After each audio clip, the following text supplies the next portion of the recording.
Assalamu alaikum. Balıkçı şahrının turgundары, саламатсыздарбы? Силер менен Бактабат семинарында жолугушканыма аябай кубанычтамын.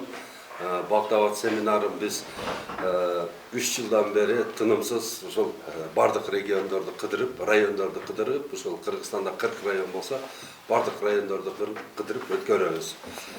Бул ошол семинардын негизги максаты Кыргызстанда дагы багбанчылык кеңири таралып, бизде дагы арзанчылык болсун деген маселени көтөрүп келатабыз да. Мен атым Абдулла Ташиев, мен Борбор Азия багбандар биримдигинин жетекчиси болом. Биздин түзүлгөнүбүзгө 4 жыл болду, 4 жылдан бери официально, ага чейин дагы неофициально 3 жыл иштегенбиз. Эмеге коом болуп түзүлүп, ошол иштегенибизге 4 жыл болду. 2015-тен бери тынымсыз элдерге багбанчылыкты пропаганда кылып, багбанчылыктан дагы экономиканы көтөрсө болот. Анан багбанчылык бул негизги ошол биздин Кыргызстандын дагы бир киреше булагы боло алат деген ошол гипотезаны ушундай доказывать этип келатабыз да. Азыр өзүңүздөр билесиңер, дүйнө өтө тездешип баратат. Тез бар жок, тез болуп баратат. Анан мурда телефон менен сүйлөшүш үчүн телеграфка барып, номерди жазып, 2 саат, 3 саат күтүп анан сүйлөшүбүз да. Азыр болсо колду чөнтөккө салып эле чыгарып эле каалаган жерибиз менен сүйлөшүп атабыз. Бул дагы эмне заман тездешти. Анан бул багбанчылык дагы ордунда турбады да. Бул дагы багбанчылык дагы жылды. Жылып багбанчылык дагы тездеди да. Мурда 1 гектарга мисалы үчүн 300 дарак бата турган болсо, азыр болсо 1 гектарга эмне супер интенсивдүү дарактардан эмне 6400 көчөт баттырып, Европа супер интенсивге өтүп кеткен. 1 гектардан 300 тоннадан түшүм алып атышат алар. Биз болсо дагы эле 98% мурдагы эски классикалык бактарда жүрөбүз да. Анан ошону батыраак өтөлү туугандар. Бул деген интенсивдүү садоводствонун пайдасы элге жакшы болот экен. Аз жерге көп дарак батат экен, көп түшүм алынат экен. Анан кийин ошол эле учурда ошол бактарды кароо жеңил экен. Буташ өтө жеңил. Аны деген дарылаш өтө жеңил, сугарыш андан жеңил. Түшүмүн терип алуу өтө жеңил экен. Багы бийик, багы 16-17 метрлик алманын үстүнө чыгып алып, алма терип, канча бир туугандарыбыз алмадан түшүп кетип атат, гилестен түшүп кетип атат. Мына Кадамжайда өзүңүздөр билесиздер. Ошол Баткендин Кадамжай районунда гилес аябай көп болот. Сезон маалда ошол жерден бактан кулагандардын саны 150-ге жетет экен. Оор кулагандарды. Бак жеңил кулагандар эмес, оор кулагандардыкы. Анан ошолордун ичинде канчасы инвалид болуп калат экен. Бул деген эми жашоо менен ошондой рисковать этүү да бул. Анан аларды буташ өтө кыйын. Узун 16-15 метрлик чыгып кеткен гилести, алманы бутаганда деген бир специальный баягындай подъемник, же бир баягындай бир машина алып келип, баягындай гидроподъемник менен чыгып, андан кийин бутап атышат азыр. Себеби дегенде аны бутабаса түшүм бербейт.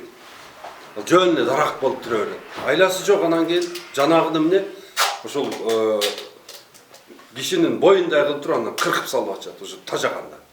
Мына азыр мына деменин мэриянын айланасындагы дагы баягы кара жыгачтарды көрдүңөрбү? Кыркып таштаптыр. Ошондой кылып кыркып салып туруп анан кийин же өлөт, же баягыга башка бир эме алманы же бирдемени улап туруп жаңы сортко өткөзөбүз деп баягы адамдар аябай убаракерчилик тартып атат да.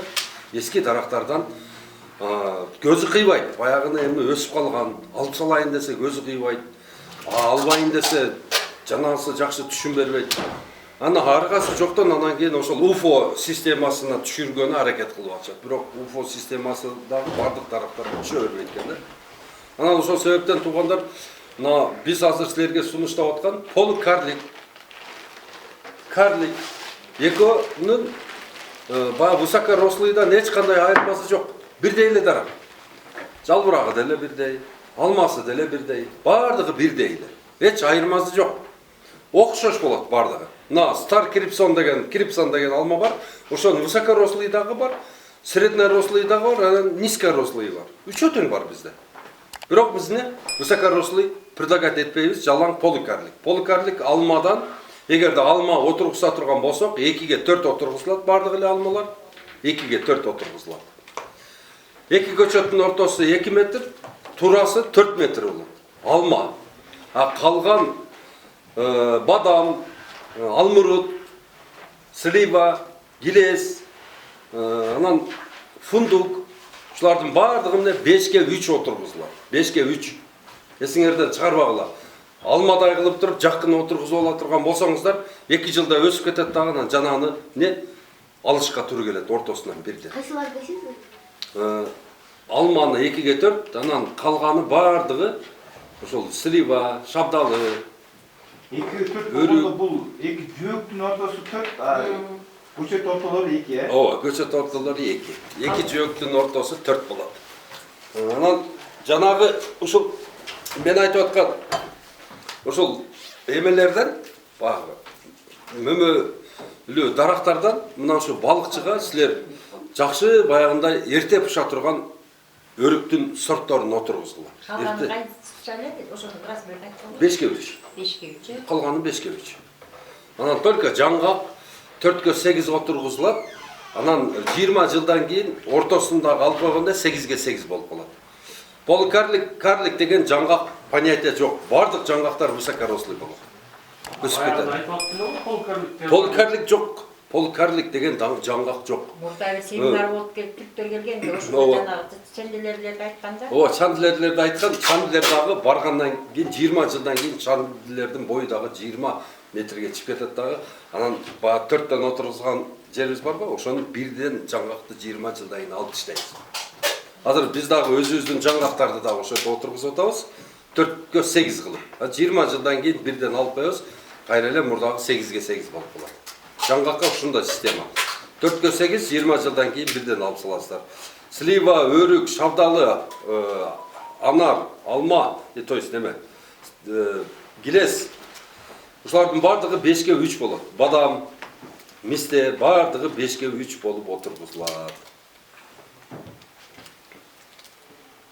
Анан бул жерге түшө турган ошол эрте быша турган өрүктөр, абрикос, ананасовый абрикос деп коет. Шалак деп коюшат. Ак болот. Ошону жакшы болот экен. Ушул жерге отургузсаңыздар, эрте бышат, эрте сатылат. Жалаң багындай эмелер келгенде, туристтер келген маалда ошондо быша турган мөмөлүү дарактарга өтүңүздөр. Анан алманы дагы туугандарым тиги сентябрда, октябрда быша турган эмес, июнь, июльда быша турган алмаларды отургузгула. Сезон кезинде туристтерге бирдеме бериш керек да. Ошол кезде июльдүн 15-inde быша турган галавал деген алма бар. Галавал деп. Галавал, анан галамаст, эрли женева, үчөө тең бир семействодагы кып-кызыл алма болот. Ошо июльдүн деген июльдүн эрли женева, галамаст, галавал. Ошол үчөөнү. Үчөө кызыл алма, кып-кызыл алма болот, үчөө. Анан аябай сочный, жечтүү болот. Ичи ак болот. Мякоти аппак болот, жумшак. Багы мындай жегенде туристтер жегенде кайра сатып алып жедир. И сладкий сорт. Сладкий болот. Анан Ginger Gold деген ак алма бар. Ginger Gold. Алдагы июльдүн бир 10-дорунда ушул чөлкөмдө бышып берет. Ginger Gold деп. Golden Delicious окшош, бирок ак болот. Жумшак, жакшы алма. Эрте быша турган алмадан ушул алмаларды жазгыла. Ушул жерге өтө сонун болот. Шарты кичине башкачараак ана топурак менен ташта кум кайрагат. Ошол ылайыктуу сортторду айтып берсеңиз. Хорошо. Туугандар, жерде суу дагы кичине тартышат. Сууга чыдам кайра. Жерде бардык эле жерлер иштейт. Ак топурак, кызыл чопо, анан кийин кумдак, таштак деп бөлүнбөйт жерлер. Бардык жерлер иштетилет. Жерди 1-ге 1. Бир куп алып салыш керек. Ордуна баягы эмени өзүнүн топурагын ээлеп туруп, 1-ге 1 биогумус аралаштырып туруп жанага салсаңыз, любой дарак, любой условияда өсөт. Анан суу боюнча айтып кете турган болсок, көчөт 3 литр эле суу ичет. Мисалы үчүн алма 1200 түп батат 1 гектарга. Ошондо 3 тонна 600 эле суу жетет. Эгер силер ошол жерге 10 тонналык бир бачок коюп койсоңуздар, ошол 3 жолу сугарганы жетет. Бул биринчи 3 жылда ошондой болот. Анан кийинкисинде уже түшүмүн алып баштаганыңардан кийин ошо бачокту кеңейтип уже 30 тонналык кылып коесуздар. Уже бачок чоң. Убактысы эми бул жерде кандай билбейм, бизде мындай влагомер бар, сайып коебуз алманын түбүнө, өзү сигнал берет. А уже болду, уже эме сугарыш керек дейбиз. Анан биз сууну ошто биз жылытып беребиз, эч кандай муздак суу бербейбиз. Алмага муздак суу берсеңиздер, мөмөлүү даракка 36 градус кылып бербесеңиздер, муздак сууну ичкенден кийин алма сөзсүз ооруйт. Өрүк дагы ооруйт, бардыгы ооруйт. Прямой баягындай сугарганда. Анан көбүн бардыгына эле биз только капельный система койдурабыз. Себеби дегенде капельный системада суу бир жерге тамчылайт, дагы тамырга мындай бир жерден эле ичилет дагы, калган тамырдын кроналары эмени кармап турат да жерди. Эгерде арык менен сугара турган болсок, барды балжырап кетет. Уже 50 килограмм, 60 килограмм, 100 килограмм түшүм алганда шамал болсо эле кулап кала берет. Бир кулагандан тамырлар барды үзүлүп кеткенден кийин аны кайра ордуна келтириш өтө чоң маселе да. Ооруп калат. Анан азыр полукарлик отургузганда сөзсүз түрдө жанына бир баягында бир рейка кагып туруп 70 сантиметрлик ошого байлап койгула, чтобы шамал тияка бияка кылып стойка баягыны эме кылып тиштабасын, бошотуп салбасын да. Баягы омурткасын каттуу кармап туруп 3 жыл кармап койгоңардан кийин уже рейканы алып коесуздар, ал өзүн өзү кармап кете берет. Жапыз болгондугу үчүн шамалга ончо жабыркабайт. Карлик. Зепкая байлаш дейт да. Шпалер. Шпалер анан зымга тартасың. Полукарлик шпалер кылмай болот. Полукарликке шпалер кылбайсыз, стойка бересиз. Бир стойка берип туруп ошону менен отургузасыздар. Абрикостун полукарликтери бар. Абрикостун полукарликтери и карликтери бар. Экөө тең бар. Мен бир жыл, 3 жыл мурун полукарликти алганда, 3 жыл болду эч кандай түшүм бербей эле мен алга кетип 700 түп тиккен да. Каяктыкын алдыңыз да, Сербияныкымы? Чүйдөн алган. Чүйдөн алгансыз, кимден алган? Бир орус балдардан алган. Орус балдар. Байлап айтсам. Коваленко, Жок, Коваленко. Бирөө бала бар. билдөгөр биле жок. Бойлор чоңойдубу? Жалбырак. Ойлор кадимки эле көчөттөрдөн Никитевский менен чогуу тиккен да, ортолоруна мен 4 калтыргам да, ошонун ортосуна тигип полукарлик вертовалет дегенин ортосуна тигип, кийин чоңоюп тигиле чоңойгондо тиги полукарликти алып салмайчы, ага чейин түшүмүлө бир жылдан кийин бердиктер да. 1 жыл эмес 3 жыл болду, жок эч кандай. Асыл заты нормально. Демек, баягы көчөттү саткан адамга барып, сиз аны менен сүйлөшүшүңүз керек экен да. Сөйлөштүм, билбейм, бүт баардык төлөсүп атат, сеники билбейм кой, жакшы карабайм деп. Кандай жакшы карабай? Мисалы үчүн жакшы карабай, технический түшүм бериш керек да. Технический түшүм. Быйыл Мен айтсам, мен полукарлик абрикостуку жок, каяктан уктуган жер алып кеткендей эле. Полукарлик абрикостуку бар. Өрүк, слива бардыгы полукарлиги бар. Только жаңгакта болгон полукарлик. Болгондары карлиги и полукарлиги бар.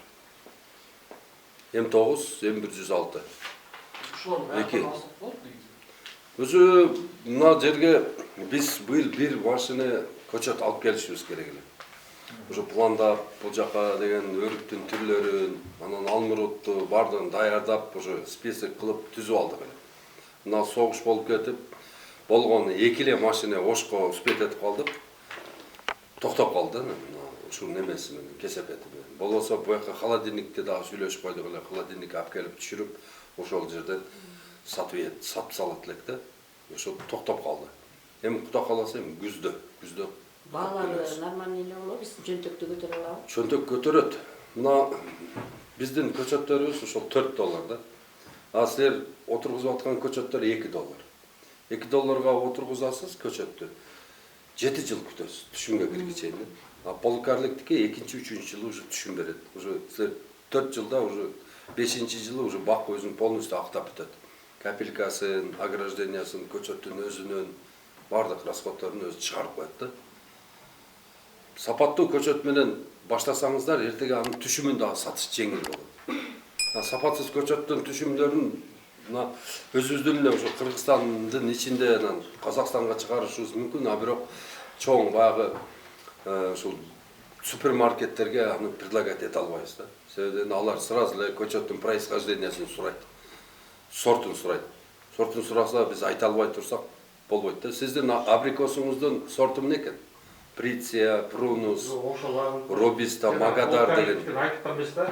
Полкарлыгы деп бергенде, белки ортолорунда Никитевский. Красношапин. Мына биздин немелерде сертификат бар. Ар бир өрүктүкү, сливаныкы бардыгынын өзүнүн сертификаты бар.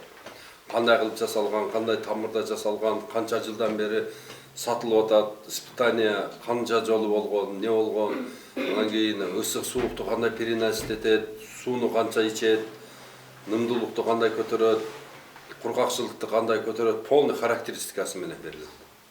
Ошондой көчөт алыш керек. Сапаттуу көчөт холодильниктер сатылат. Азыр Өзбекстандан алып чыгышат көчөттү. Контрабанда жолу менен декабрда, январда алып чыгып, складка алып кирип эле мындай штебелями жыйып таштайт. Үстүнө суудан куюп туруп, клеенка менен жаап коюшат. Анан Ошко алып чыгышат. Ошто сатат где-то бир 2 ай неме, то есть 2 неделя.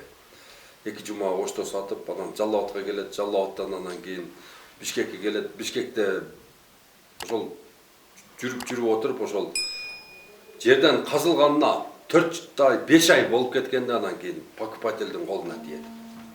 А уже тамырлар вообще эч нерсе калган эмес болот да. Алып келип отургузасыздар, кичине жалбырак чыгарат да, анан саратанда болду, всё. Фурап калат. Ошон үчүн айтам, эч качан көчөттү көчөдөн албаңыздар. Көчөттөн алып отургузган көчөттү эч кандай пайдасы жок да силерге. Жөн эле жерди занимать этип, турат үмүтүңөрдү байлайсыздар. Ал ошо мөмө байлабай эле 7-8 жылда өзү жок болуп кетет. Жөн эле расход да. Ага кеткен убактыңар, ага кеткен мээнетиңер. Ошон үчүн туугандар сразу эле баштаганда эле 5 гектар, 10 гектар, 20 гектар жасабайт. Азыр барып эле үйдү мониторинг кылып эле келип мына ушул жаңга канча жылдан бери турат, мына кара жыгач турат, мына тал турат. Могу деген жөн эле турат. Не кылайлы? Деп туруп ошону укорчевывать этип, түбү менен алып таштап, жерди тегиздеп 1% железный купороз менен дезинфекция кылып бая жерди. Анан ошол жерге планировать этип, 2-ге 4 алма, 3-кө 5 кылып туруп, кайнолуу слива бар жокту өзүңөргө керектүү өрүк бар жок деп отургузуп алгыла. 5 сотик жерге эң эле аз дегенде 60 түп алма батат да. Эң эле аз дегенде 60 түп поликарлик батат. Ошол поликарликтен ар бири мисалы үчүн 50 килограммдан түшүм бергенде силерге 3 тоннаны бала бакыраңар менен ошол 5 сотик жерден силерге бакта өзүңөргө бакча.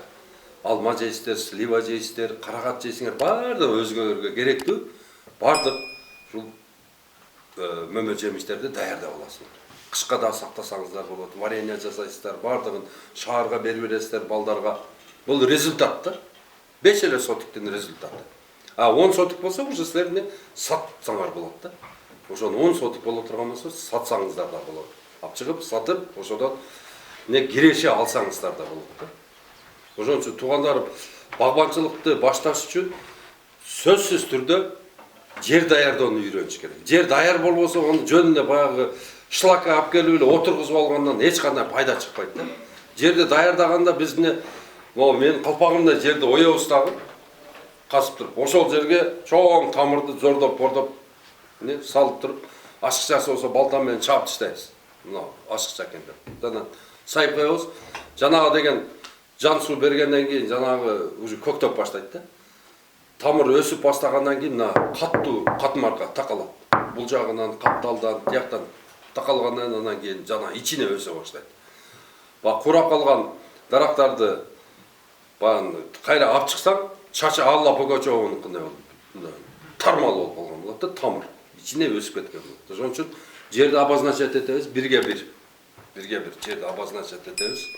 Биринчи слоюнда 25-20 сантиметрде органика болот, таза органика. Ошол жерди өстүрөт, ошол бизге түшүм берет. Ошол жерде гумус, ошол жерде бардык темир, кальций, калий, фтор, марганец бардыгы ошол жерде болот. Ошону алып туруп отдельный бир идишке алабыз. Капка алып бир жакка коюп коебуз. Калган 80 сантиметрди казып чыгып бул жакка коебуз. Туруш керек 15 күн минимум. 1 жыл турса да эч нерсе болбойт. Кайра жакшы болот. Топуракты деген күн тиет, упурайт, суук тиет, бопурайт, жумшак болуп туруп, кислород менен ассоциация этип, өтө сонун топурак болуп калат жанагы. Кайра ордуна саларда элеп туруп, таштарын алып таштайбыз дагы. Таза топуракты баягыны өзүнө 80 сантиметрде ордуна түшүрөбүз. Кайра. Казып келе айтканыңарда 55, 50, 60, 65 сантиметрде бир мына столго окшогон катмар болот. Ал суда өткөзбөйт, авада өткөзбөйт. Мына ошону сындырып түшүшүңөр керек. 1 метрге чейин. Түшкөндөн кийин жанагы топуракты ордуна кайра салдык да. Салдык. Бул жакта органикасы калды. Бир мешокто органика бар да. Ошону деген элеп таштап туруп, ошого өзүнө тең 10 килограмм чыкса 10 килограмм, 20 килограмм чыкса 20 килограмм биогумусту аралаштырып туруп, анан ошонан кийин баягы дарактын тамырына ошону беребиз. Анан жан суу куюп койгондон кийин өспөгөн дарагымды көрөм анан. Любой дарак өсөт ошондо. Ошон үчүн жерди даярдоодо биз адашабыз. Экинчи адашыбыз болсо көчөт тандоодо. Машина менен барайт эле, токто эмне болсо көчөт сатып атыптыр, токто. Барып анан кийин ошолордон сурагыла ишемиз. Гүлмира деген көчөт барбы? Алма керек болсо. Бар байке деп алып чыгып берет. Гүлмира деген сорт жок да өзү. Бирок таап берет сага. Любой сортту сурасаң таап берет. Анан баягыны алып келип алма деп отургузсаң алмурут чыгып калат. Гилес деп отургузсаң слива чыгып калып атат да. Бул өздөрү да билбейт эмне сатып отурганын. Ошон үчүн көчөт тандоодо адашпаш керек. Чоң плантация бак кылам деген адам $10,000 көчөт алам деген киши Турцияга барып келиш керек. Керек болсо Польшага барып келиш керек өзү. Барып, көрүп, жер шартын көрүп, мындай. Балыкчыга окшош жер экен. Шамал экен, суук экен. Бузда тоодо болсо кар турат экен. Ушундай жердин көчөтүн алыш керек. Анан бизне гобби деген сахарага окшогон баягындай чөлдөн көчөт алып келип отургузуп алабыз. Бул жака өнбөйт. Түштүктөн келген көчөт түндүккө өнбөйт. Ошону эсиңерде болсун. Эч качан түштүктөн көчөт алып келиштин кажети жок. Эгерде силерде полукарлык отургузушка мүмкүнчүлүк болбой турган болсо, местный өзүңөрдүн мына көчөтканалардан алып эле отургузгула. Тияк деген себеби. Биякта барбы? Бар. Барып высокорослый отургузасызбы? Ошо высокорослыйды отургуза бериңиз. Ушактыкын только. Анан түштүктөн алып келип, ол өнбөйт. Bir жылда Өзбекстандан 10 миллион көчөт контрабанда кирчиле. Биз жаңы баштагандан ишти, жумушты. Бак отургузуп, элдерге түшүндүрүү жумуштарын жүргүзүп, ошонун саны азыр 1 миллионго түшүп калды. 1 миллион эле көчөт контрабанда болуп кирип атат азыр. Бирок аны дагы жакынкы 1-2 жылда аны да жок кылабыз. Биз жакшылап ошол бак отургузгула деп баштаганда Польшанын көчөтү болгон 20.000 араң сатылат эле. Азыр ошонун санын 1 миллионго чыгардык. Бул предел эмес. Кыргызстанга өзү эң эле аз дегенде 2 миллиард дарак керек бизге. Мөмөлүү дарак отургузсак 2 миллиард. Ошондо биз өзүбүздү бардык параметрлер менен өзүбүздү камсыз кылабыз. Азыр жүзүм менен биз өзүбүздү 3% эле камсыз кылабыз жүзүм менен. Хурма, жүзүм, мисте, бадам, ушулар биз өзүбүздү камсыз кыла албайбыз. Слива менен 50%. И то только түштүк региону сливага. Ошол талас өзүн камсыз кыла алат слива менен. Өрүк менен ысыкөл өзүн камсыз кылат, бирок өрүк менен чүй, нарын, талас өзүн камсыз кыла албайт. Ош өзүн камсыз кыла албайт. Жаллоотто да өрүк жок да. Бизде деген көп нерсе жок бизде. Бадам, жаңгак бардыгын отургуза беришибиз керек. Ошондо бизде арзанчылык болот. Турцияда алманын менмин деген соонун ушундай кычыраган алма 20 эле сом. Бизде 100 bunday алмалар 120 сом. Неге силер 20 сомдон сатып алсаңыз? Бул саясат дейт. Кандай саясат десем, алма, мандарин дейт. Анан грушанын баасын көтөрбөйбүз биз дейт. Неге десем, эл карапайым эл жеш керек дейт. Ушул дейт сактап турат дейт элди. Витаминоз менен дейт. Темир менен ушул камсыз кылат элди дейт. Бул арзан болуш керек дейт. Керек болсо алманы дейт мектепке апарып төгүп беребиз дейт. Балдар жесин дейт. Бул деген саясат экен да. Ошол балдар ошол менен витаминоз менен витаминдерди полный камтыйт экен дагы, андан здоровый болот экен турктун балдары. Оорубайт экен. Биздин балдарыбыз болсо дайыма эле карасаң, кичине эшикке чыгарсаң мурда ап калат. Анан ар бирибиздин үйүбүздө момундай идиште дары турат да. Целый больницанын дарысын бир үйдөн тапсаң болот да. Даже операция кылсаң болот. Кээ биркилеринде скальпели да болсо керек. Туурабы? Ошонун баарын топтоо. Эмнеге топтолуп атат бунун баардыгы? Себеби дегенде биз баягы положенный өзүбүзгө келген керектүү азыктарды ошол мөмө жемиштерден ала албай атабыз, жей албай атабыз. Себеби дегенде өрүк сезонунда кичине жеп калабыз, анан кийин фурага салып жөнөтүп беребиз да, анан өзүбүз болсо эмне алып жейбиз? Российский маргарин алып жейбиз өзүбүз, российский печенье, Россиядан келген майды ичебиз, баардыгы. Бунун баардыгы эмне туугандарым, силер эсиңиздерде болсун, баардык дешевый продукталар Россиядан, Казакстандан, Украинадан келген дешевый продукталар баардыгы генно модифицированный мөмө жемиштерден гана алынат. Эсиңерде болсун, будайы дагы генно модифицированный, гороху дагы баардыгы, кукуруза баардыгы ошол арзан продукталардан эң ГМО болуп. Мисалы үчүн биздин жүгөрү 8 тонна, 10 тонна бере турган болсо 1 гектардан, алардыкы 50 тонна берип атат. Генно модификация. Алардыкы жапай бир эмелерге байланыштырып бир жаныбарларга генный инженерия иштеп койгон. Адан болсо тоокко сепсең тоок жебейт. Мына Араванда ошондой жүгөрүнүн немеси келдими? Бизде мака деп коет. Маканын уругу келди. Кишилер алып отургузду, түшүмдүүлүк аябай жакшы болду, 20 тонна 1 гектардан. Бирок ону тоокко жем чачсак, ошо жем кылып берсек, тоок жебейт, тааныбайт аны. Анын тоок үчүн ал жөнү пластмасса да, азык эмес.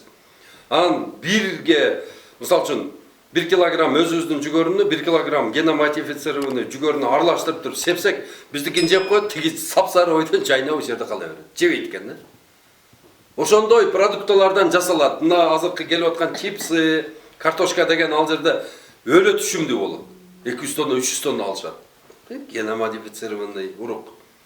Жүгөрү да ошондой, будайы да ошондой, арпасы да баардыгы аз жерден өтө көп түшүм алып туруп, анан ошону күйдүрүп, бышырып, баягында езип, сок кылып, бардеме кылып туруп, анан кийин башка мамлекеттерге сатып, ошодон чоң пайда көрүп атышат. Ошон үчүн биз деген азыр кыргыз эли өзү эле аң сезимин өстүрүп туруп, жалаң өзүбүздүн продуктага өтүш керек. Мына конфет Тими болуш керек. Тими деген конфет чыккан. Кыргызстандыкы. Тимиден башка вообще конфет жебедиңиздер, туугандар. Бардык конфеттер пальманын майынан кошулуп жасалат. Бардык печеньялар, кондитерский бардык изделияларды мына дүйнө жүзүндөгү, мына биздин жакынкы жердеги бардык заводдор эң арзан май, 1 литри 17 центпи 20 центтен 1 литри. Пальманын май 3кө бөлүнөт. Бирөөсү дарылыкка, бул пальманын өзүнөн сыгылынып алынат. Баягы эмесинен, плотунан. Экинчisi болсо ичкени, ал дагы плоттон алынат. Үчүнчүсү кара деп коет. Жанагы эмени арчийт. Кадимкиде биздин талдын баягы кабыгы бар го, баягы эшекке жедиребиз, же болсо өзүбүз арчып таштайбыз го, баягы тал неме терек кыйганда. Ошонун кабыгын алат дагы ошону сыгат. Ошодон чыккан май, эң арзан май дүйнө жүзүндө. Аны менен заводдордогу бардык тетиктерди майлаш керек. Булар болсо буну кондитерский изделия жасатканы иштетип атышат. Бул деген чоң преступление. Аркадий Мамонтовдун өзүнүн расследованиясы бар. Пальмовое масло его вред деген. Өтө чоң вред алып келет. Барып туруп бизде тукумсуздук алып келет. Аны деген мына биздин госоргандар контролго алып туруп, башка жактан келген продуктаны чоң лабораторияга коюп туруп, ошол жерден ийне жибине чейин текшерип чыгып туруп, биздин элге пайдасы барбы, жокпу ошону аныктап туруп анан киргизиш керек. Бизде билесиздер, мына келип аткан көчөттөрдү да контроль кыла албай атабыз. Мына дон койгон чоң 40 тонналык баягындай контейнер менен кирип келип атат көчөттөр уурлук жол менен. Ошону контроль кыла албай атабыз. Болсо продукталарды деген кандай контроль кылабыз? Ошон үчүн эл өзүнүн аң сезимин ойготуш керек. Дуа деген кабыл болуш керек. Эгерде бир чочконун майы, же дагы бир посторонний бир жыландын майы, же дагы бир харам бир нерсе аралаштыра турган болсо, 40 күн дуа кабыл болбойт. Ошодон коркушубуз керек намаз окуганда. Особенно ошол бардык кыргыз эли өзү мусулман элбиз. Биз деген намаз окуйбузбу, окубайбызбы? Бирок биз өзүбүздүн тамагыбызды деген мындай тазалап жешибиз керек. Биз ошону гана качан түшүнүп, өзүбүздүн азык оокатты жеп, өзүбүздөн чыккан тамак ашты жеп, өзүбүз деген огороддон чыкканды жеп, өзүбүзгө бак кылганда анан экономикабыз көтөрүлөт. Ага чейин ушинтип, орустардын сөзүн, казактардын сөзүн, өзбектердин сөзүн, тажиктердин сөзүн угуп, мынтип башыбызды ийип макул болуп тура беребиз. Экономиканы көтөрө турган бирден бир чоң тармак бул айыл чарба. Айыл чарбасы жок, мамлекет эмес. Акча бул не? Алып келет, байлык алып келет. айыл чарба бул не мамлекеттүүлүктү алып келет. Ошону эстен чыгарбаш керек. Мамлекет эгерде өзүн өзү тамак аш менен камсыз кыла албай турган мамлекет болсо, бул арсыз, уятсыз и коркок мамлекет болот. Качан биз ар бирибиз өзүбүздүн огородубузду чаап, ошол жерде иштетип, үлгү көрсөтүп, кол коңшулар бардыгы. Bir Kırgızistan'ın özünde misal için 2 milyon үй бүлө olsa, 2 milyon үй бүлөдө her birinde 5 sotikten yer болгондо, 5 sotikten kança 10 milyon gektar жерибиz бар, керек болса. Только огородко бөлүнгөн. Адан сырткары 3,5 milyon дагы гектар жерибиz бар. Өзүбүз иштете турган. Ошон үчүн бардыгыңыздардан суранамын. Үйгө барганда азыр мониторинг кылыңыздар. Так, бул жерде мына турат, бул жерде мына турат. Так, буну алайын, буну болсо бияка жылдырайын, ачайын ошол 10 сотик, 20 сотик жерде. Ошол жерге дыйканчылык, багбанчылыгыбызды ошол жерде жасап, өзүбүздү толук камсыз кылышыбыз керек. Калганын болсо мына Борбор Азия багбандыктар билимдигинен сураңыздар. Кандай көчөт отургузуш керек, канча жылда ошол түшүмгө кирет, каяка сатабыз деген маселелердин бардыгын биз уже чечип койгонбуз. Мына сорт тандоо боюнча мына чектеп койгонбуз. Алма. Мисалга алма. Алманы ала турган болсок, не Golden Delicious деген алма отургузуш керек. Сап сары болот, сап сары. Өтө сочный, яна базарга өтүмдүү, элдин бардыгы жакшы көрөт. Буну деген суук жерлерге отургузуш керек. Суук, өртө суук. Көп баягында ысыкты жаман көрөт бул. Анын артынан эле Розыглоу деген алма келет, бул дагы ысыкты жаман көрөт. Анан Гренни Смит деген көк алма болот, Сибирдин базарынын бардыгын ушул Гренни Смит ээлейт. Гренни Смит деген алманы өтө жакшы көрөт. Бу да не темир аябай көп. Сибирде темир жок. Темирди аябай жакшы көрүшөт. Ошон үчүн ушул көк алманы Гренни Смитти өлө жакшы көрүп жешет. Анан кийинкиси Scarlet Super деген алма. Scarlet Super деген бул баягы биздин эле Крипсон, биздин эле баягы кызыл алма. Ошонун эле баягы кийинки поколениясы. Scarlet Super деп бул Red Chief, Golden Red Chief, анан кийин Super Chief, анан Scarlet Super. Ошол бир типтеги алма. Кып-кызыл болот, бул дагы суук жакты жакшы көрөт. Ошондо демек не Scarlet Super, Red Chief, Golden Delicious, Granny Smith, ушул Галавал, это Розыглоу деген алманы ушул суук жактарга отургузасыздар. Бул өтөдө жерлериңер бар да, туурабы? Өтө тарапта деңиз деңгээлинен 1000 метр, 900 метр бийиктиктеги жерлерде өтө сонун өсөт. Баягында сочный, каттуу болот бул алма. Кышка сакталат. Холодильникте тура турган болсо, май июнга чейин бара берет. Эч нерсе болбойт. Лёшкасы аябай жакшы ушул алмаларга. Анан мына Галавал деген алма бул туристтерге рассчитанный. Жаздын ары Галавал деген алма бул туристтерге рассчитанный. Ошо июлдун 15-inde бушат. Ушул Галавал, Эрли Женева, Галамаст, анан Ginger Gold деген бул туристтердин алмасы. Туристтер ушул жерге келген малда жей турган алмалар ушулар. Ушуларды отургузгула. Анан туугандар ягодныйга дагы көңүл бөлгүлө. Ягода мына кишилер деген башка жакка келет дагы ушундай аялдар бар. Кадимкидей ошол турист болуп барган жеринде варенье кайнатып кайтат да. Кадимкидей эле. Хозяйканын казанын сурап берип туруңуз, газыңыздан пайдаланайын деген бул деп акчасын төлөп варенье кайнатып кетет. Мына биздин Карагаттын вареньясы Өзбекстанда 1000 сом 1 литр банкасы. 1000 сом. Биз болсо 600 сомго бал алып жеп атабыз азыр. 1 литровый банкада бал алып жейбиз. Алар болсо 1 литровый банкада биздин Карагаттын вареньясын алып жеп атат. Бул простудага дүйнө жүзүндө эң ушундай табылгыс акцидент экен бул. Карагат. Өтө сонун болот экен да. Баягы суук өткөндө ушуну ичип, мына дары мисал үчүн эмеси менен күрөшсө, ички эмеси менен. Бул болсо бул эмесин баягы ошол дары нейтрализовать эткен баягы микробторду тышка алып чыгат экен да. Ошон үчүн буну өтө сонун пайдаланат экен. Дүйнө жүзүндө бир 15 эле мамлекет бар экен, карагат өсө турган. Ошонун бири Кыргызстанда экен да, биз экенбиз. Ушуну пайдаланайлы. Бир эле карагат эмес, бул жерде малина отургузуш керек, ежа малина отургузуш керек, брусника, калина, клюква, черемуха, черника, голубика, анан кийин баягы мына сары камыштагы баягы питомникти билесиңер да? Баягы немени? Барганбыз, облепиха. Алтайская облепиха. Кадимкидей эле алтайская облепиха бою мына фотоаппараттын боюндай эле болот экен, чоңойсо. Бирок аябай түшүмдүү экен. Түшүмдүүлүгү момундай бар да, чоңдугу. Чоң болот экен. Мына ошол облепиханы дагы эске алыш керек, балыкчы чөлкөмүндө. Силерде бар жок эле өсөт, бар жок эле болот. Ошо бул жерде баягы мен айтканда жерди даярдап, анан кийин ошол буачокторду коюп, суу маселесин чечип алсаңыздар. Бирок ушуларды жасаган менеттердиңердин бардыгы эмне эселеп, миң эселеп кайтат силерге. Кийин айтасыздар, ушу жер иштетип эле ушундай болуп атабыз, Кудайга шүгүр деп. Мына ушундай. Суроолор болсо бир четтен акырын бере берсеңиздер. 1 гектар демегечи жерге капитальный орошение канчага чыгымдуу? Капитальный орошение если местный кыла турган болсо $1000 кетет. Местный. Израильский болсо $3000. Иранский $2000.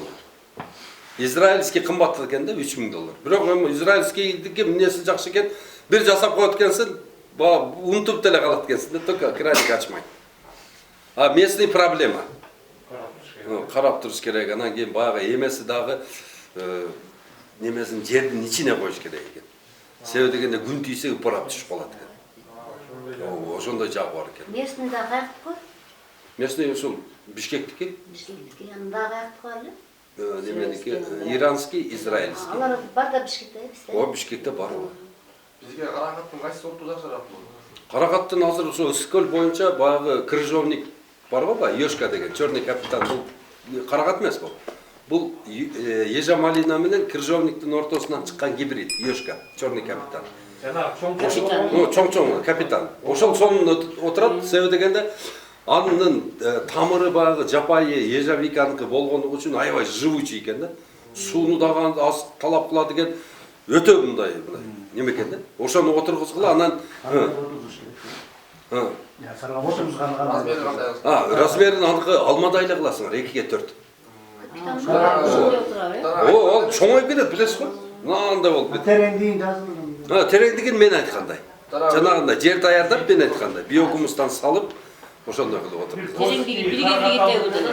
Алмадай 2-ге 4 Одон тереңдиги 1-ге 1. 1-ге 1 жер даярдаганда 2-ге 4 болот го, алмалардычы. Ошондо шахматты түрүп каракат десе болобу?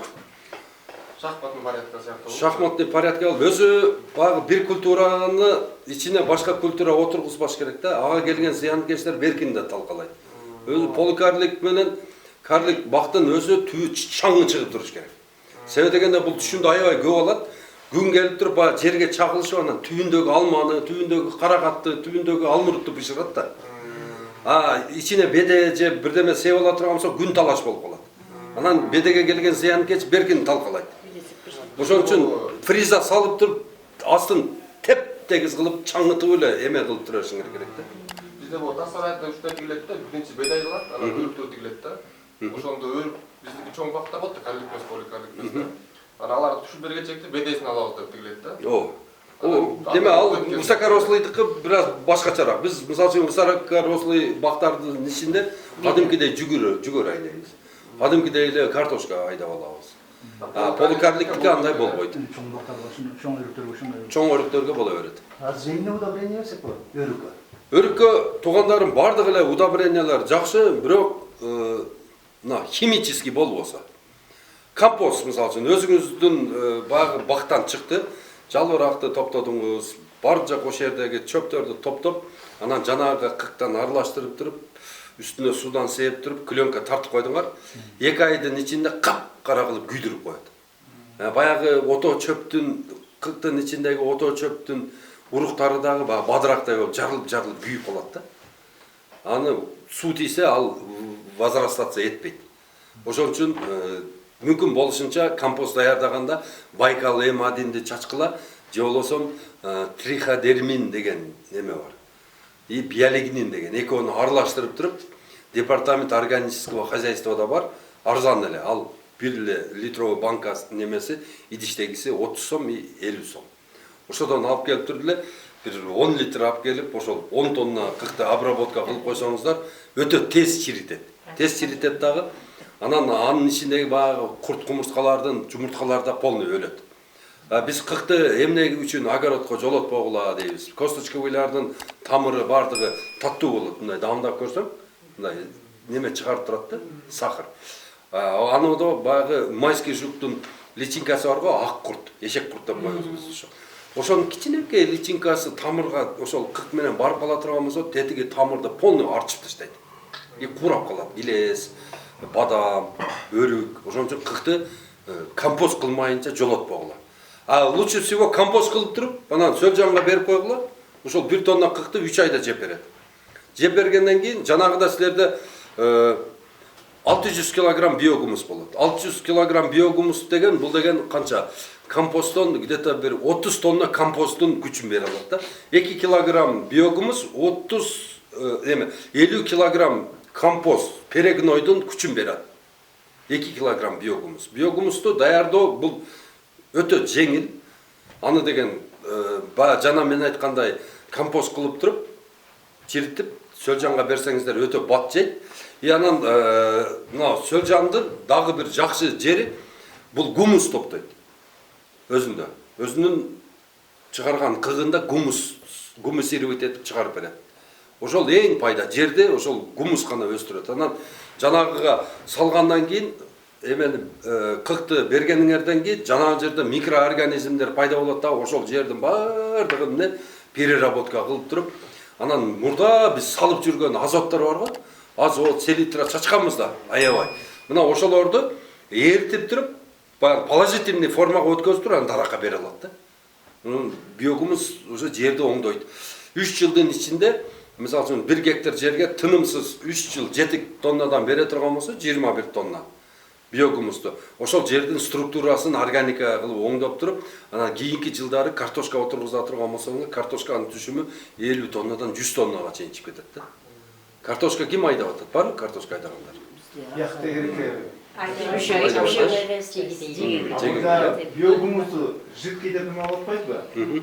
Ошону 5 сааттан өйдөртүп эметип атпайбы негизинде? Муну суткасын канчалык өрөк кылып эле мына листовой подкорм кылсак да кандай ошол болобу? Өзү биогумуста листовой подкормка кылып атышат. Биогумусту. Андеген тунутуп алып, тетиги пульверизаторга такалбай турган кылып туруп, фильтрден өткөзүп туруп жасап атышат. Анан ошол фильтрден өткөзүп эле ошол биогумусту и капельныйга да берип атышат да. Ошо капельныйга чейин немелерден сеткадан өткөзүп, сеткадан өткөзүп, фильтрден өткөзүп, тазалап, эчтеме койбой. И анан жидкий виде берип атат. 1 тонна немени даярдай турган болсо 7 тонна биогумустун күчүн берет да. Жидкий кылып берген жакшы. Жөн эле үйүңөрдө эле бочкага, мисалы үчүн 200 литрлик бочкага ошондо 24 килограмм салып, аралаштырып туруп үстүн жаап койсоңуздар, уже 8 сааттан кийин жанаганы дагы бир саат аралаштырып, лейкаларга куюп туруп, ар бир помидордун түбүнө, ар бир дарактын түбүнө, ар бир болгарскинин түбүнө берип чыксаңыздар, ошол эффективностун 7 эсе көтөрөт экен да. жидкийге неметкенден кийин Немеге бочка. Ошол 8 литр суга Жок, 200 литр бочкага 24 килограмм биогумус. биогумус саласыңар. 8 саат коюп. 8 саат кармайсыңар жок дегенде. А так 1 сутка кармасаңар да анан да солу. Андан аштар эле боло берет. Боло берет, эч нерсе болот. Аябай баягыны тегеретип чалып туруп, анан кийин чөмүч менен эле чоң лейкеге куюп, ар бир дарактын түбүнө, ар бир эмеге берип чыксаңыздар болот. Көчкөндөн ошентип атабызда. Көкчкөнүн кыгы да жакшы болот. Жидкийин жасып эметкенден кийин ал гана биогумус калып койбу? Ушунун бастына. Ошонусунда как-то ачылбаган дагы немелери жакшы немелер ачылат дейт да, ошонусу болот да. Чамасы. Баягындай түйүндө калганы. Түйүндө калган эми баягы сууга чыгып кетти күчтүн баарды. Аны эми жөн эле баягы бир даракты түбүн казып койсоңуз, ошо жерге эле оодарып салсаңыз, ошону питать эте берет, калган болсо. А так ушу сууга чыгып кетет да баардык күчү. Бирөө баягы өгөй баласын бир аял багат экен да. Жанагы нан туурап туруп, демеге чайга. Нанын өзүнүн баласына жедирет экен, анан тиге суусун ичирип коет экен да. Күндөн күнгө эле баягы баласы деген өгөй баласы түп эле кетип атат да, өзүнүн баласы арык болуп. Күчтүн баардыгы баягы сууга түшүп калат экен да. Ошондой да. Берке менде чамада эч нерсе болбойт. Баардыгы сууга чыгып кетет. Ошон үчүн эгерде биогумус аз боло турган болсо, ушундай кылып иштеткен өтө ыңгайлуу да. Баягы фильтрди бар жокту придумать этип атабыз. Кудай кааласа, только биогумус менен Үстүн болсо энтомофаг менен тазалайбыз. Энтомофаг жөнүндө да кичине учкай кеп кылып кетейин. Энтомология илиминде, курт кумурскалардын илиминде энтомофаг деген подраздел бар да. Энтомофаг дегендер бул деген биз ошол бизге зыян берип аткан ошол курт кумурскалардын өзү менен, личинкасы менен, анан тукум жумурткалары менен баягындай азыктана турган чымындарды тандап алышкан да. Бул дүйнө жүзүндө андай чымындар аябай көп экен. 1000ден ашык чымын экен. Бизде болгону кыргыздардын башы ошо 5-өөнө жетиптир да азырынча. Биринчиси бул трихограмма деген. Трихограмма деген чымын. Экинчиси габрабракан деген чымын. Үчүнчүсү афилинус деген чымын. Дагы бирөөсү амблисеус экен. И дагы бирөөсү болсо златоглазка. Златоглазканы бардыгыбыз таныйбыз, свет жандырганыбызда жайдыңгүдө. Канаты узун, анан эки көзү мындай бакырайган бирдеме учуп келет го. Ошол алтын көз деген. Ошол энтомофаг. Бизге билинген, билинбеген ушул бешөө бизге билинген, билинбеген 800дөн ашык зыянкечтер менен күрөшө алат экен. Ошолорду кадимкидей эмесин, жумурткасын жеткен, личинкасын чагып өлтүрүп, личинкасынын ичине өзүнүн баласын коюп таштайт экен, тегини болсо өзүн болсо кармап өлтүрүп ушундай азыктанат экен да ошону менен.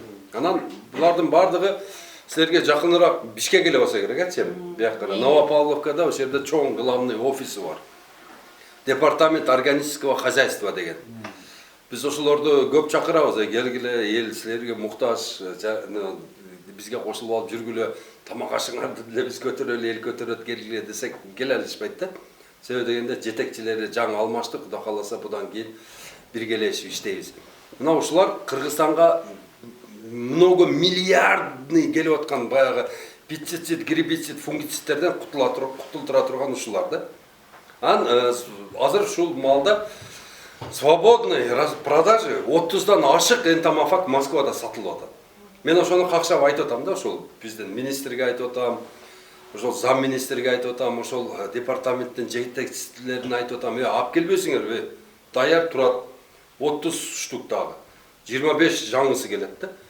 Ошол мисалы үчүн азыр стеклянка менен карагаттын эмеси душманы менен ошону менен күрөшө ала турганы бар экен. Паршаны жей турганы бар экен. Немени щитовканы. Мына афилинус деген кровяная тля деп коет. Будакты катар тизилип алышат, колуң менен мынтип сыдырсаң колуң кан болуп калат го. Ошону бир эле жолу афилинус алып келип коюп койсоңор 1000 жылга жок болуп кетет. Совсем жок болуп кетет да багы. Тиляны бутагынан кесип, бул жагынан кесип, жанагы ушул дарыны сепсең өлтүрөт деген дарыны сууга разбавлять этип алып, ошого салып 24 саат тургандан кийин кайра чыгарып, жанагын акырын ачсаң тирүү болгон. Өлбөйт ол. Көрдүңөрбү? Тетиги болсо, афилинус ошонун жаткан матрастарын тыткылап барып, уктап аткан жеринен басат да. Всё жок болот. 1000 жылга жок болуп кетет. Мына ушул илимди балдарга үйрөтөлү деп какшап атам да, мына биология сабагында отуруп алып эле анан кийин эле бир мынандай каяктагы баягы Африкадагы мынандай тиши жок маймыл анан бул жагы кызыл маймылды үйрөтпөш керек. Ал маймылды биздикилерден ошол 6 миллион, 7 миллион киши болсо көрүп келген бир 70 эле киши барышы мүмкүн. Афилинус менен, амблисеус менен, кызыл тиля менен, кантала менен күрөшкөндө мектептин программасына киргизип туруп эле ошо балдарга ошол 2-нчи классынан эле окутуп башташ керек. Балам, мынанын аты мына щитовка деген өтө жаман жаныбар. Көрдүңбү мына? Ошол сенин атаң багын жейт. Ошол себептен анан сен мынандай жыртык патенге менен келип атасың мектепке. Ошол жок кылсаң, атаңын багына дагы 3 тонна алма кошулат, ошондо сенин ботинкең бүтүн болот деп. Ошону үйрөтүш керек балдарга. Пайда залалды үйрөтүш керек. Пайда зыянды үйрөтүш керек балдарга. Мектептен баштап ошол афилинусту койгонду үйрөтүш керек, амблисеус, трихограмма, бардык сөлжан багышты үйрөтүш керек ар бир балага. Ар бир балага агай кадимкидей задание берип, балам, мына сага задание. Мына атаңан сура 200 килограмм кыкты. Мына 1 килограмм 300 сомго сөлжан сатып алып бер деш керек. Атаңа. Мына агай өзү сатып алып берип, мына салдырып, кандай болду? Давай биогумустан алып келе. Мына мектептин эмелерине салды. Мына сүрөткө тарт, чырк. Салгычайын кандай эле, салгандан кийин роза гүл кандай болду. Мынандай кандай болду? Ошо примерде көрсөтүп, уже кичинеди келгенде уже 11-ди бүткү чейин ону чоң багбан кылып чыгарып коюш керек да. Баланы. А кичинелигинде сиңген нерсе эч качан эстен чыкпайт. Бул кичинелигинде эме кылганда бул ташка чегилгендей болот да. Мисалы үчүн биз Ихлас сүрөсүн ошондо 1-классыбызда үйрөнгөнбүз. Кулпулахат Аллаху саматты. Бул ташка чеккендей. Армияга барып келип, одан кийин 10 жылдан кийин намаз окудум. Анда да эстен кетпеди да. Ошон үчүн мына биология сабагын, мына тегеле ошол эмелерди, сабактарды ошол биздин турмуш тирикчилигибизге пайдалана турган кылып туруп үйрөтүш керек да. Анан отуруп алып эле косинус, синус, косинус, катангис, матангис деп эле балдардын башын жеп эле анан алар болсо келет же баягы түшүнбөйт, эмне деп атат эчеке деп барып келип эле жүргөн балдар көп да. Ошо 30-40 бала 1 класста окуса, ошонун 3-өө гана түшүнөт. Агай айтып аткан. Калган 37-си түшүнбөйт, жөн эле барып келип атат. Ошо жөн эле барып келген балабызга контракт төлөп туруп, жөн эле институтка киргизип коюп атабыз. Ал институтта жөн эле 5 жыл жүрүп атат. Анан келгенден кийин, эмне кылабыз? Бир жерге жумушка киргизебиз, жана уялып, иштей албайт. Анан акыры неме кылганда ата мен жер эле иштетейинчи дейт. Туурабы? Анан жер иштетип калат. Же болсо Москвага кетти. Мигрант болот. Стройкага барат же. Себеби билим жок. Эгерде ошол баланы 2-чи класстан эле биз 1-чи класстан 2-чи класстан эле ошо афилинус эмне, трихограмм эмне, мындай бедеге түшүп аткан баягы курттар эмне, мына нояны жеп аткан курттар эмне, мына биздин огородко помидорго түшүп аткан эмне, капустага түшүп аткан эмне, могу деген жалбыракты жеп аткан эмне бардыгын түшүндүрүп ошону 10 жыл окута турган болсо балабыз уже чоң аалым болуп калат да. Туурабы? Агроном болуп калат. Жер иштетет. Зыянкечтен коркпойт, илдеттен коркпойт, бар жокту түшүнөт бала уже. Мына ушуну программага киргизиш керек. Мына балаң билген нерсени сен билбейсиң кийин. Балаң оңдоп коет, сен жырга ошодон пайдалана бересиң. Биздин эжекелерибиздин, агайларыбыздын эмеси тиги ошол 80-чи жылкы ошол шаблон менен эле келет да. Эмелердин мен баламын Канча кыркка, канча гумус саш керекми? 1 тонна кыркка азыр биогумус жөнүндө айтып берейин эме. Туугандар, мынабы биогумус жөнүндө айтып кете турган болсок, биогумус бул жер семиткич. Вермокомпост деп коет. Бул научный аты вермокомпост. Анан буну менен занимация эткен кишилерди вермокомпостер деп коет. Бул процесс вермокомпостирования деп коет буну. Вермокомпостирование. Анан туугандар, биз азыркы бизге биогумус чыгарып берип аткан ошол сөлжандардын эмеси происхождениясы бул Калифорниядан келген. Калифорнияда бул бир окумуштуу өзүбүздүн эле ошол жердин сөлжыланын бир куртка аргындаштырып, өтө буну сук кылып койгон, жей турган кылып койгон да. Аргындаштыргандан кийин, анан кийин буга бар жокко салып көрөт ал. Жерди переработка кыла албайт. Анан жалбырак, чириген жалбырак берип көрөт, анан кыкка салгандан кийин булар жырга эле калышат да, эксперименттин эмесине. Голландиядан келген бизге, Голландиядан келет, Калифорниядан Голландияга мигранттар апарышат, голландиялык мигранттар. Анан ошол жерде өтө популяциясы көбөйгөндөн Европа аркылуу, Россияга, Россия аркылуу анан бизге келет. Калифорниялык сөлжандын 1 килограмм калифорниялык сөлжан күнүнө 1 килограмм кыкты жеп 600 грамм биогумус бизге чыгарып берет. Жашоо мезгили 13 жыл болот. 13 жылда бир сөлжан 1000ден ашып сөлжан чыгарып анан өлөт. 1000 деген потомство таштап кетет да. Эки сөлжанды бир коробкага салып, азыгын, температурасын жакшы выдерживать этип карай турган болсок, 1 жылда 1,5 штука чейин көбөйөт. Эки сөлжан. Ушунчалык бат көбөйөт да. Анан дагы айтып кое турган эмеси, бунун азыгы ушул биздин малдан чыккан органикалык таштандылар, чөп чыгабы, кыгы чыгабы, бардыгын жей берет. Ошол малды союп туруп, анан терисин итке ар жака тарткылатпастан ошонун үстүнө жаап койсок, ошо малдын терисин да жеп коет. Анда переработка кылып коет. Үйүбүздөн эмне кандай органикалык таштанды чыкса, өзүбүздөн сөөк менен майдан башкасын, краска менен нефттен башкасын бардыгын жей берет. Ошонун бардыгы бул таштандыны кайра бизге эмне асыл ушундай нефттен да кымбат эмеге айландырып берет. Ошон үчүн бардыгыңыздарды айтамын, туугандар, сөлжан баккандан үйрөнүңүздөр, ар бир үйдө сөлжан болуш керек.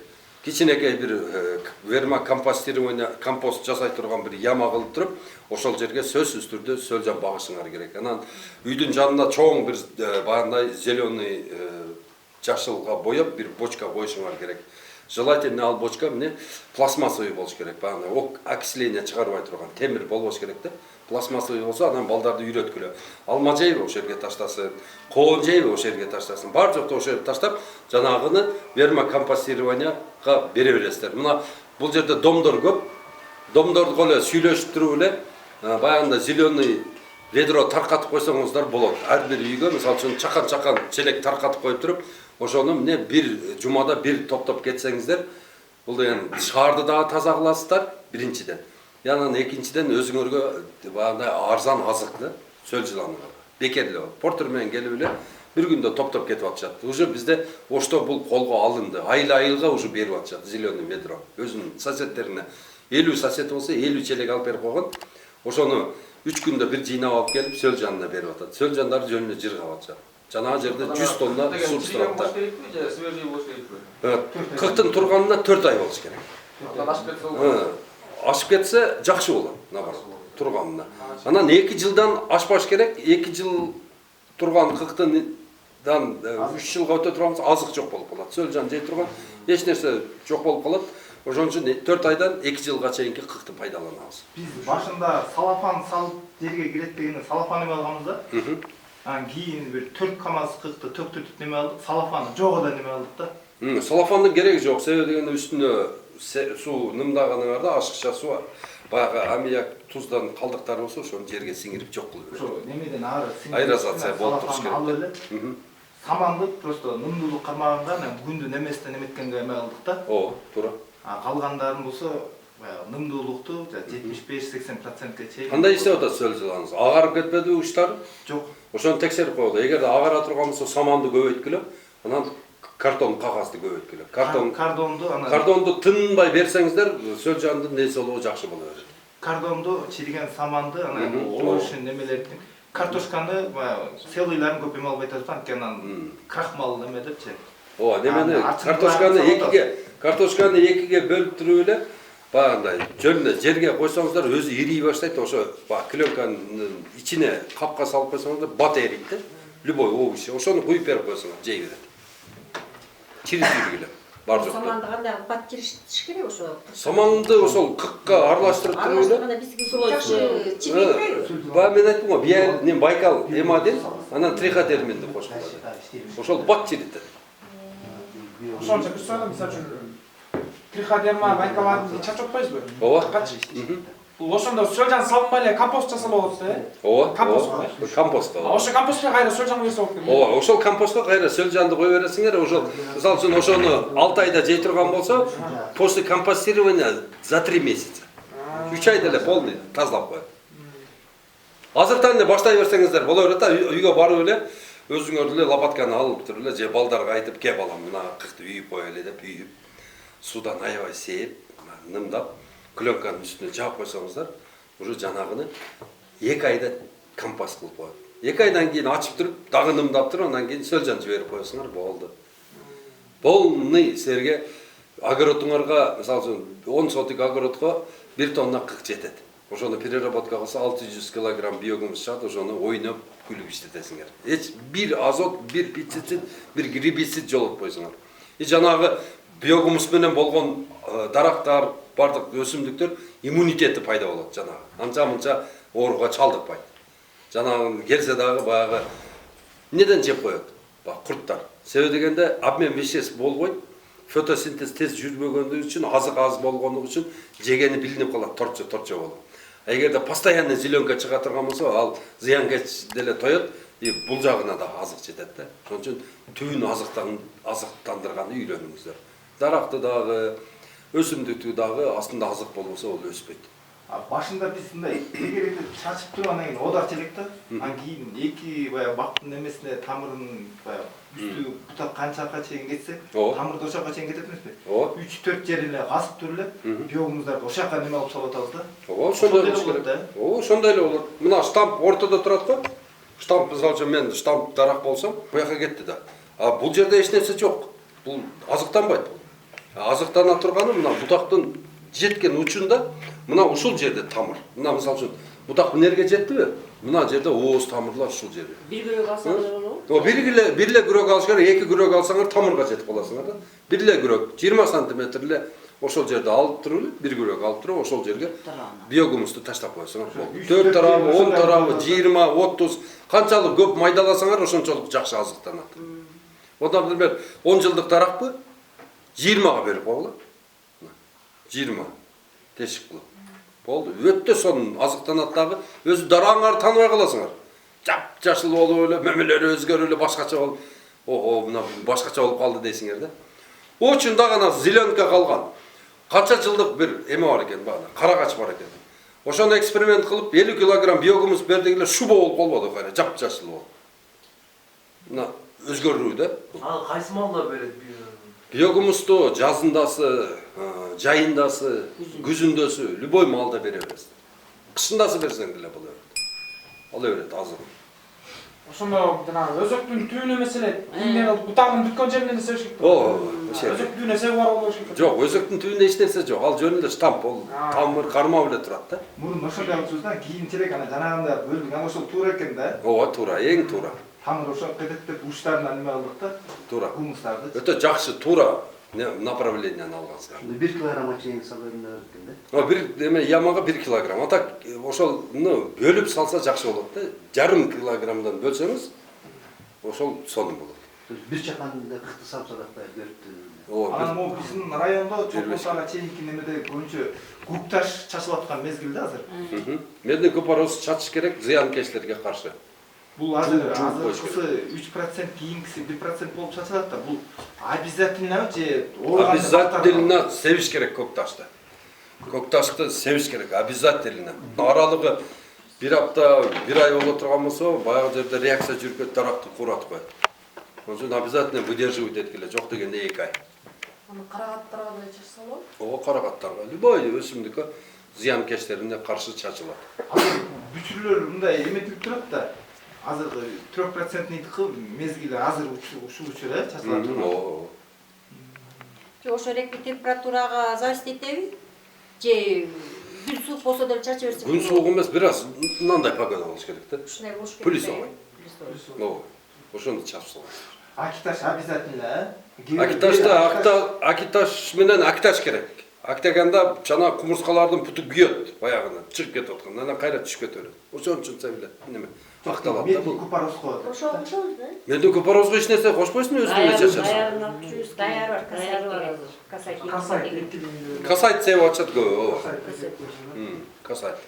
Азыр бизде А муну даярда чуста. Кошуп эле. Таш менен акташ.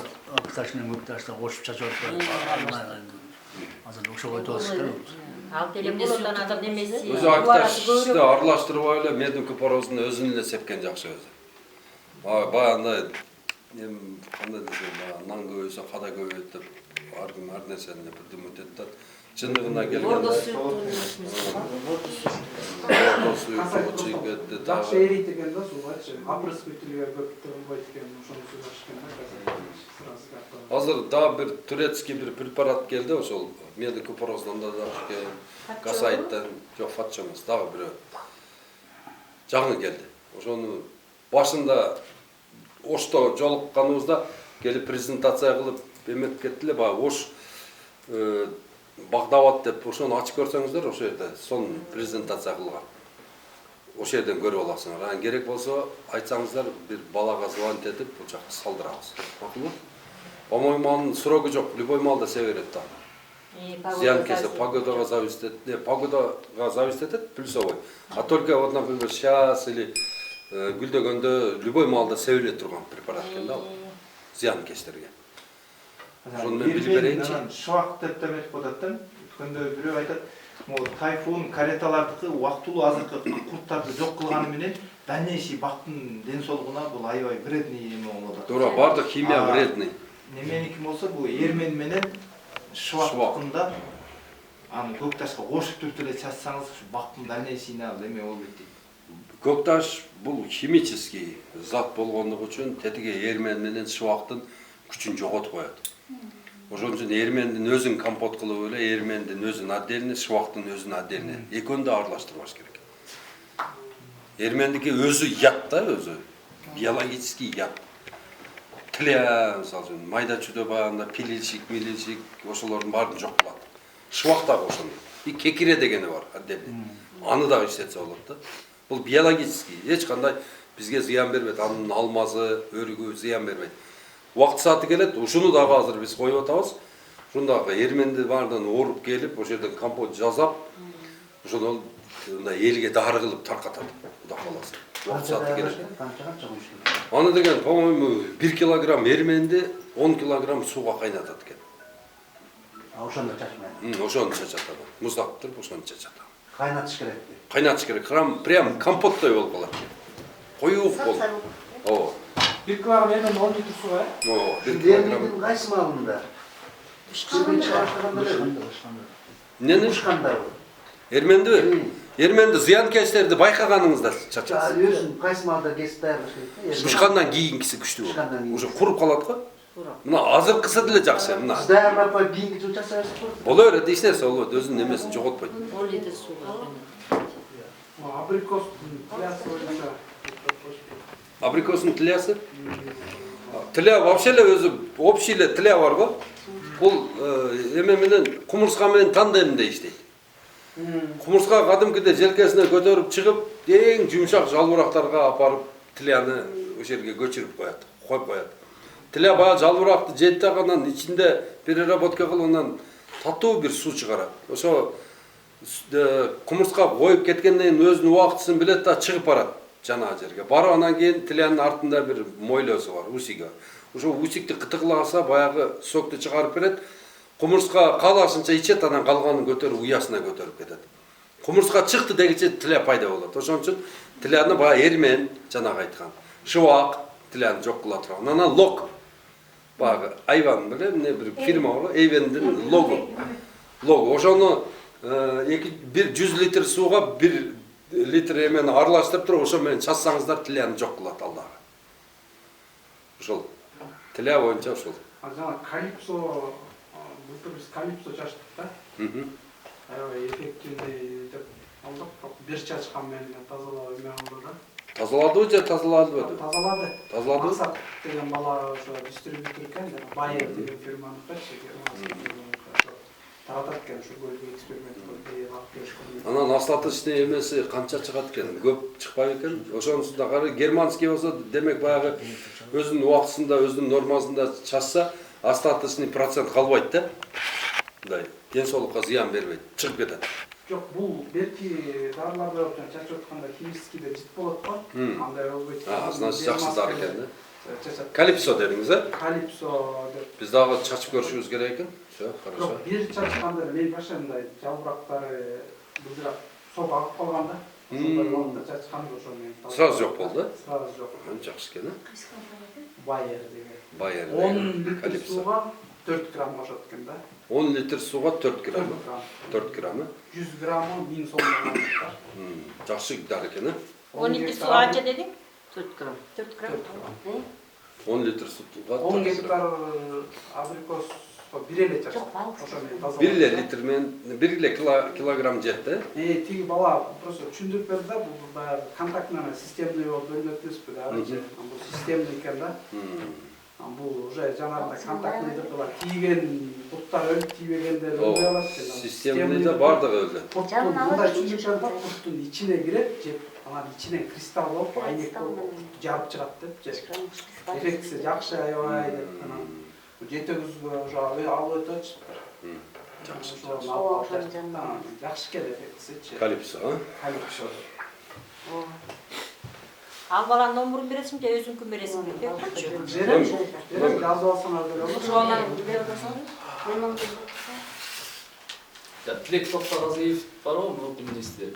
Ошол да видеосунан көрсөтүп да, жана койдун эле жүнүн удобрение кылып белгилеп, ага пайдасы бар, канчалык. Пайдасы бар. Жазып аласың. Тилек туура айтып атат. Жана нымдуулукту сактайт. 701. Нымдуулукту. 86. Мисалга суу аз жерлерге гидрогель пайдаланыш керек. Суу аз жерде. Азыр Бишкекте чыгып атат гидрогель. bir kilogramı 16 dolar. 100 gram, 1 kilogram gidrogel 200 litre sunu toптап алат өзүнө. 1 kilogram gidrogel 200 litre sunu өзүнө камтып алат. Баягы сиз айткан жүн дагы ошондой эффективдүү, өзүнө нымдуулукту алып алат да анан кийин акырын бере берет. Канча литр суу? Гидрогел 200 литр суну, 1 килограмм гидрогел 200 литр суну өзүнө кармап алат. Bir дарактын түбүнө, мисалы үчүн көчөттүн түбүнө 100 грамм салсаңыздар 20 литр суну кармап турат. Узагыраак суу карасыңар да, мына суу келбей калышы мүмкүн, ар кандай болушу мүмкүн да. Бул кармап калат. Гидрогелде дагы bir daraka 100 gram жетет. Bir daraka 100 gram gidrogel жетет. Бишкекте сатылат. Килограмм канчадан болот экен? 16 доллар экен. 16 доллар. Ооба. Bir дарактын түбүнө 1.60 кетет да сонда. Зато ол гидрогел 6 жыл, 7 жыл иштейт. Анан кийин чирип жок болуп кетет өзү. Ага чейин дарак өсүп, өзүнө келип, эме болуп калат. Жаш көчөткө обязательно ошо гидрогел. Ооба, таштак жерге гидрогел. 100 грамм bir дарактын түбүнө. Гидрогел деп жазалы. Каракаткачы? Каракатка любой нерсеге койсо болот буну. Себеби дегенде суу запас керек да любой эле даракка, любой эле бадалдууга. Помидорго салып атпайбы? Аябай эле орустар. Биз болсо дарагыбыздан аяйбыз. Помидор, 1 жылдык помидоруна салып атышат. 100 грамм. Чтобы сууну кармап турсун. Биздин шартка фундук болобу же болбойбу? Балык. Фундук, балыкчы, чолпон ата, бардык ушул мына көл көрүнүп турган жерлердин бардыгына фундук жакшы болот. Ошону айтпай кеттим. Фундук отургузабыз Кудай кааласа бул жакка. Фундуктун 1 килограммы 600 сом. Bir көчөтү азыр 6 доллар болуп атат. Бир аз кымбатыраак болуп жатат. Азыр Грузия менен сүйлөшүп атабыз. Грузиядан 1 миллион көчөткө договор түзүп атабыз. Ал арзан болот Кудай кааласа. Балким 200 сом болуп калат. Фундук деген доңуз жаңгак деп коет илгеркилер. Бул жактарда деле болчу экен мурда. Дупка окшош да биздин. Дуптук мындай сүйрүү болбойт, тоголгораак болот да. Мындай тоголок болот, анан бул бадалдуу. Мындай дарак эмес бул, бадалдуу. Бул деле 3-кө 5 отургузулат. 1 гектарына 660 көчөт батат. Фундуктан деле. Анан фундуктун түшүмдүүлүгү bir немесинен түбүнөн 10 килограммдан 150 килограммга чейин. Анан 150 жыл жашайт бул. Bir отур. Экинчи, үчүнчү жылы уже бере баштайт. Аздан бере баштайт. Растояниясы канча болуп калат? Мына күздө. Ооба, күзгө заказ бергиле. Күзгө мыналардын бардыгына заказ бергиле. Анан сливаны айтып кетели. Туугандар, слива, Стендей, анан Анджелино, анан Black Splendor деген 3 слива. Стендей күзгү, Анджелино күзгү, Black Splendor бул июнда пышат. Июльда пышат. Как раз бул жерде сезонго пышып берет дагы. Анан бул слива деген ысыктан дагы, сууктан дагы, шамалдан дагы эчтемеден коркпойт бул. Слива өтө живучий болот. Каяктан аласыз? Бизден аласың. Күздө алып келип беребиз. Заказ бересиң.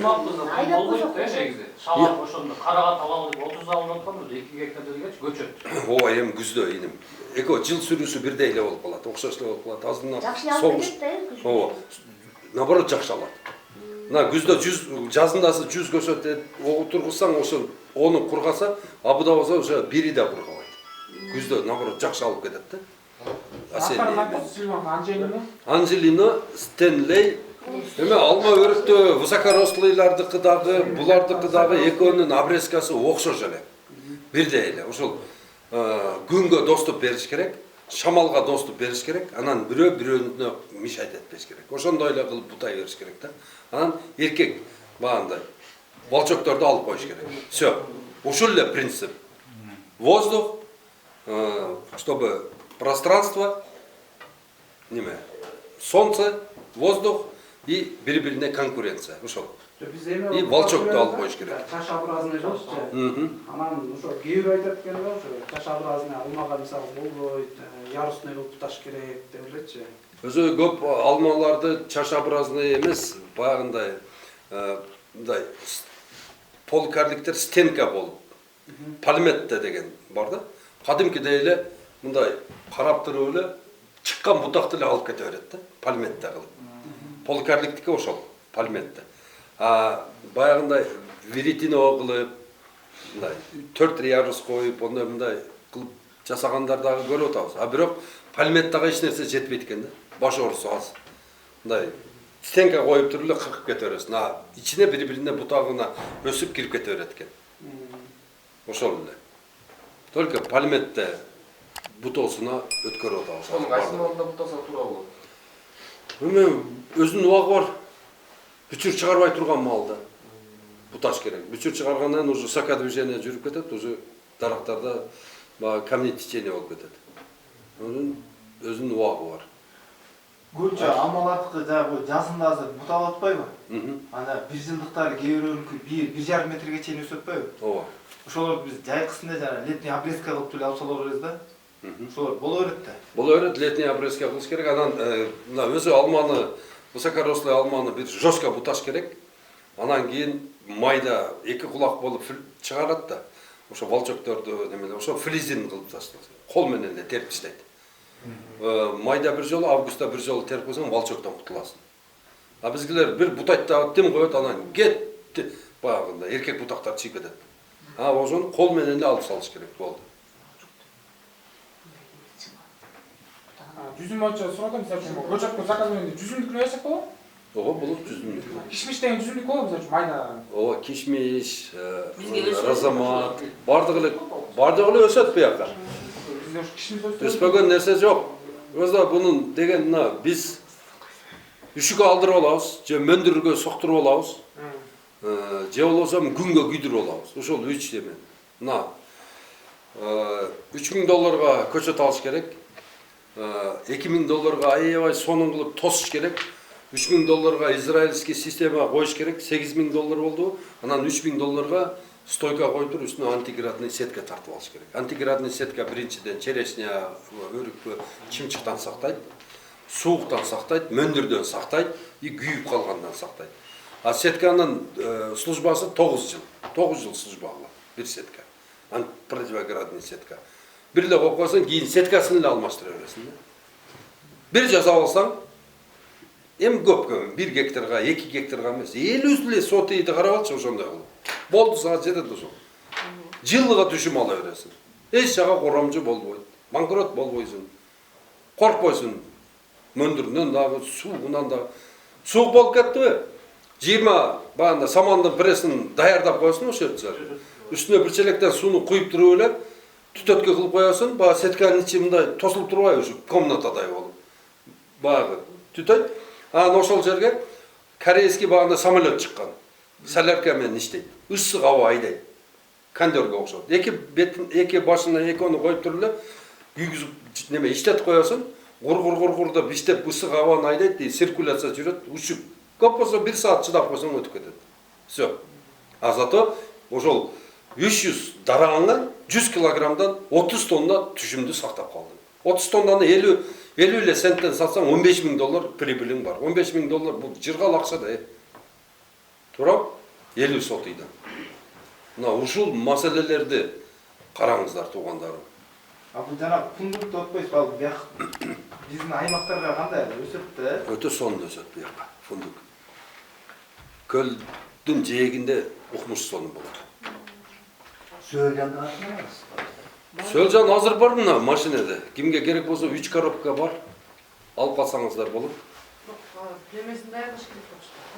Агылыңда. Жок, азыр эле мындай немеге азыр деле мисалы үчүн немени чоңураак коробка алып туруп эле ошого бир 20 килограмм кыкты салып, анан жанагы немени биздин коробканы оодарып туруп жаап койсоңор ошол жерде жашап тура берет. 1 ай, 2 ай, 3 ай. Өлбөйт, эч нерсе болбойт. Анан уже чоң кыгыңар даяр болгондон кийин ошол жака жибере бересиңер, кетип калат. Биздин шарттачы кайсы полукарлык өрүктөрдү тиксек болот? Бул биздин шартыбызга азыр мен немеден көрсөттүм эле. Телефондон силерге постоянно барып атат го баягы. Мындай алма отургузганда мындай. Азыр барды эсимде жок. Бирок Приция деген өрүк бар. Эрте пыша турган. Магадар, Рубица. Бир 3-4 өрүк бар. Бизге негизи жана Камазга кеткенде өрүктөр болсо жакшы болот. Бар ошондой өрүктөр. Эмесин таштап коем. группабызга. Балыкчы группада барсыңарбы? Бардыңыздар, барсыздар? Балық жерінде. Ошо киргизип койгула. Балыкчы багбандары деген группа. Ошо киргизип койгула бири-бириңерди, номериңерди жазып, анан ссылканы бөлүшүп көбүрөөк адамдар кирсин ошол группага. Администратор ким болот? Кимдин таанышы көп балыкчыда? Кол көтөргүлө ошо кишини администратор кылып коелу. Балыкчыда кимдер бар? Биз айылдан келдик. Бөкөнбай алыс болуп калды да, Томго карайбыз. Андан көрө балыкчы жакыныраак деп биз бияка келдик. Жакшы. Балдардан. Болгула балыкчылыкта. Сизде? Атыңыз ким? Жазып коюңар группага. Менин атым. Группада да болдум да бирок. Онда 0550 номерим жазгыла 0550 20 0007. Сиздин номериңиз бар бизде. Ошодон эле WhatsApp'тан жазып койгула, мени балыкчы группасына администратор жазап коюңуз десеңиз, жасап коебуз. Туугандар, суроолор бүткөн болсо, Ана мен дагы суроо. берем. Жанагы бөгүңүздү мындай пакетке салган жакшы болот экен да. Анан Бишкектен кайерден заказ берип, ошондой ала алабыз топурагын. Ошо пакетти кайерде жасайт? Пакетти Ош базарда сатат экен. Биз Ош базардан эле алып туруп эле. Пакеттин Ош базардан алып, мындай жабыла турган пакет. Биз двойной пакет кылып салып туруп эле, анан баягы эмесин типографиядан чыгарып алдык. Биогумус тигил бул составы, анан гүлгө мынча болсун, анан мына деген эмеси бар, анастасиясы бар, ошону кошуп эле сатып атабыз. Ош базарга эле бар. Бардык идиштер бар. Ош базардын берекет гранттын артында бар, жайма базары бар. Контейнерлер. Ошол да. Гидрогель деп атканда Бишкектеги эле агромагазиндерден тапсак болот. Болот. Гидрогель Бишкектин бардык агромагазиндеринен тапсаңыздар. Суу тартыш болгон жакка бул эметкен да. Көчөтө отургузганда суу тартыш жакка 100 грамм эле салып коесуз, 20 литр сууну кармап берет. Анан кайсы орунда салыш керек?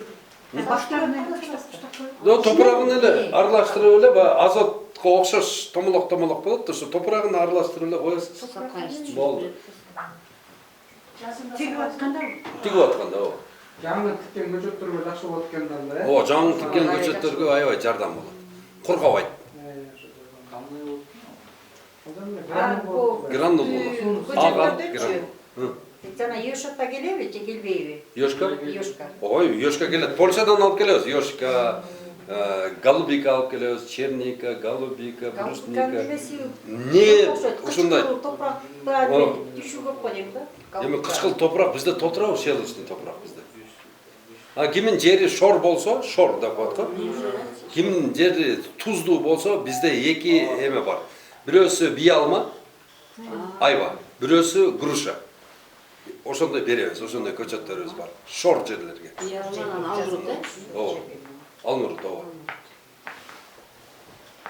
Топурактын составынчы биз мисалы жаңы жер өзгөртүлгөн жатсак, каны эмне айдаш үчүн каяктан билишибиз керек же анын чыгышына дейби. Бул жака ачыла элекпи? Жакта ошондой жок да, ошону Кудай буюрса ачабыз деп атат. Жалалабадка ачылды. Дагы кайерде Таласта ачылды. Кудай буюрса бул жакка дагы бирди ачат. Бирок азыр текшериш үчүн Манас университетине эле бара бергиле. Манас Түрк университетинде жакшы чыгарып берет. Ошону кайсы өсүмдүктү айдаш керек рекомендация беришет да. Рекомендация берет. Сиздин топурагыңызга рекомендация берет. Эмне жетпегенин толуктай турган болсоңуз, бар жокто отургузсаңыз боло берет. Эми бул жака анжирди отургузса болбойт, хурма.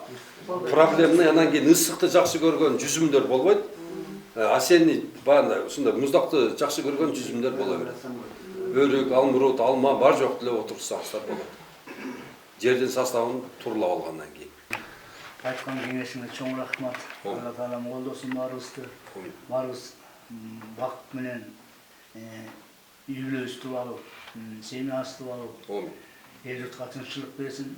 Баарыбыз кең пейилде, бир тилекте, жакшылыкта мамлекет үчүн, үйлөбүз үчүн жакшы ийгиликтерди алып келели. Алла таалам башканы аябасын.